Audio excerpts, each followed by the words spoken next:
Item ಯಾವುದೇ ಇರಲಿ try ಮಾಡಿ ಆಚಿ ಚಿಕನ್ ಮಸಾಲಾ. ರಾಜ್ಯದಲ್ಲಿ ಮತ್ತೊಂದು ಮಹಾ ಸಂಗ್ರಾಮಕ್ಕೆ ವೇದಿಕೆ ಸಜ್ಜಾಗಿದೆ. ಮುಂದಿನ ತಿಂಗಳೇ ನಡೆಯಲಿದೆ ಜಿಬಿಎ ಎಲೆಕ್ಷನ್. ಜೂನ್ 14ರಿಂದ 24ರ ಒಳಗೆ ನಡೆಯಲಿದೆ ಜಿಬಿಎ ಚುನಾವಣೆ.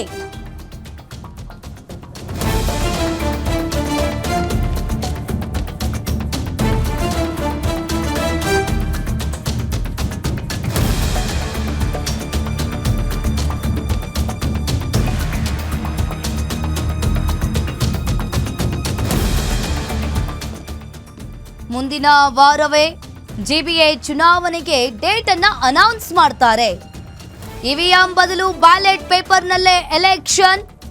ಜಿಬಿಎ ಡೇಟ್ ಅನ್ನ ಪ್ರಕಟಿಸದಿದ್ರೂ ಆಯೋಗದಿಂದ ಡೇಟ್ ಅನೌನ್ಸ್ ಆಗೋದು ಫಿಕ್ಸ್ ಅನ್ನೋದು ಗೊತ್ತಾಗ್ತಾ ಇದೆ.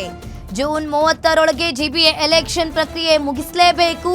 ಹಾಗೆ ರಾಜ್ಯ ಚುನಾವಣಾ ಆಯುಕ್ತ ಜಿಎ ಸಂಗ್ರೇಶಿ ಹೇಳಿಕೆಯನ್ನ ನೀಡಿದ್ದಾರೆ.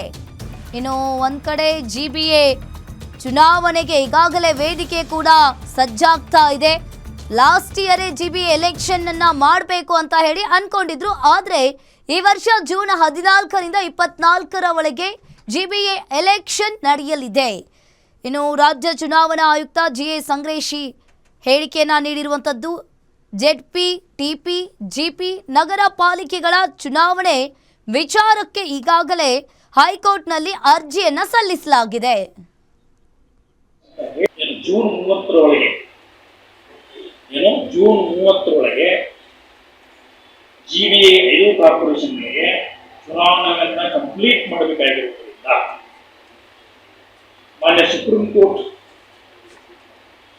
ನಿರ್ದೇಶನದ ಮೇರೆಗೆ ಅವರು ಕೊನೆಯ ಅವಕಾಶ ಮತ್ತು ಫೈನಲ್ ಇಂಟೆಲಿಜೆನ್ಸ್ ಅಂತ ಹೇಳಿ ಕೊಟ್ಟಿರುವುದರಿಂದ ನಾವು ಜೂನ್ 30ರೊಳಗೆ ಚುನಾವಣೆಗಳನ್ನು ಮುಗಿಸಿ ಅವರಿಗೆ ನಾವು ಸುಪ್ರೀಂ ಕೋರ್ಟ್ಗೆ ಕಂಪ್ಲೈನ್ಸ್ ವರದಿಯನ್ನು ಕೊಡಬೇಕಾಗಿದೆ. ಈ ಹಿನ್ನೆಲೆಯಲ್ಲಿ ವೇಳೆಯನ್ನು ಕೊಡುವಂತಹ ಒಂದು ಏನು ಪೋಸ್ಟ್ಪೋನ್ಮೆಂಟ್ ಅವರು ಕೇಳಿದ ಹಾಗೆ ಪೋಸ್ಟ್ಪೋನ್ಮೆಂಟ್ ಮಾಡುವಂತಹ ಅಧಿಕಾರ ನನಗೆ ಈಗ ಇಲ್ಲ. ಅದು ಸುಪ್ರೀಂ ಕೋರ್ಟ್ನಲ್ಲೇ ಇರುವುದರಿಂದ ಸುಪ್ರೀಂ ಕೋರ್ಟ್ ಕೊಡಬೇಕಾಗ್ತದೆ. ಸುಪ್ರೀಂ ಕೋರ್ಟ್ ಫೈನಲ್ ಅಥಾರಿಟಿ ಕೊಟ್ಟುಬಿಟ್ಟಿದೆ. ನಾವು ಸುಪ್ರೀಂ ಕೋರ್ಟ್ ನಿರ್ದೇಶನ ಪ್ರಕಾರ ನಡೀಬೇಕಾಗ್ತದೆ, ರಾಜ್ಯ ಚುನಾವಣಾ ಆಯೋಗ ಮತ್ತು ಸರ್ಕಾರ. ಹೀಗಾಗಿ ನಾವು ಅವರಿಗೆ ಡೇಟ್ಸ್ ಅನ್ನ ಕೇಳಿದ್ವಿ.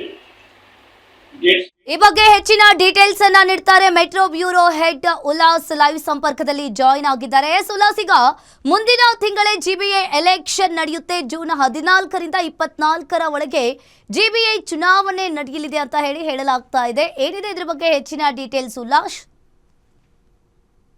2020ಕ್ಕೆ ಲಾಸ್ಟ್ ಅಂದ್ರೆ ಅಂದಿನ ಬಿಬಿಎಂಪಿ ಚುನಾವಣೆ ನಡೆದಿತ್ತು. ಅದಾದ ಬಳಿಕ ಸರ್ಕಾರ ಬಿಬಿಎಂಪಿ ಹೆಸರನ್ನ ಮರು ನಾಮಕರಣ ಮಾಡಿ ಜಿಬಿಎ ಅಂತ ಹೇಳಿ ಮಾಡಿ ಒಂದು ಪಾಲಿಕೆ ಇದ್ದದನ್ನ, ಒಂದು ಬೃಹತ್ ಮಹಾನಗರ ಪಾಲಿಕೆ ಇದ್ದದನ್ನ 5 ನಗರ ಪಾಲಿಕೆ ಮಾಡುವಂತ ಕೆಲಸವನ್ನ ಮಾಡ್ತು. ಇದ್ರ ಬೆನ್ನಲ್ಲೇನೆ ಬೇಕಾದಂತ ಸಿದ್ಧತೆಗಳನ್ನ ಮಾಡ್ಕೊಳ್ತಾ ಇತ್ತಂದ್ರೆ ಡಿಲಿಮಿಟೇಷನ್ ಆಗಿರ್ಬೋದು ಅಥವಾ ಮೀಸಲಾತಿ ಆಗಿರ್ಬೋದು, ಇವೆಲ್ಲವನ್ನೂ ಕೂಡ ಸಿದ್ಧತೆ ಮಾಡ್ಕೊಂಡಿತ್ತು.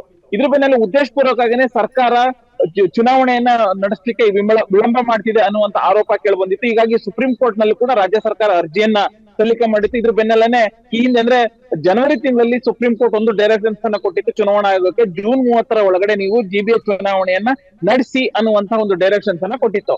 ಇದ್ರ ಬೆನ್ನಲ್ಲೇ ಜಿಬಿಎನ್ನು ಕೂಡ ಸಿದ್ಧತೆಗಳನ್ನ ಮಾಡ್ಕೊಳ್ತಾ ಇತ್ತು. ಅಂದ್ರೆ ವಾರ್ಡ್ ಡಿಲಿಮಿಟೇಷನ್ ಅನ್ನ ಮಾಡ್ಕೊಂಡಿತ್ತು, ಮತದಾರರ ಪಟ್ಟಿಯನ್ನು ಪರಿಷ್ಕರಣೆ ಮಾಡುವಂತ ಕೆಲಸವನ್ನ ಮಾಡಿತ್ತು.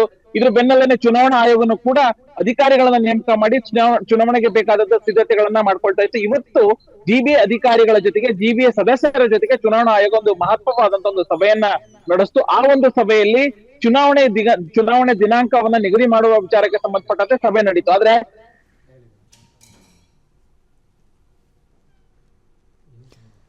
ಥ್ಯಾಂಕ್ ಯು ಉಲ್ಲಾಸ್ ನಿಮ್ಮೆಲ್ಲ ಮಾಹಿತಿಗೆ.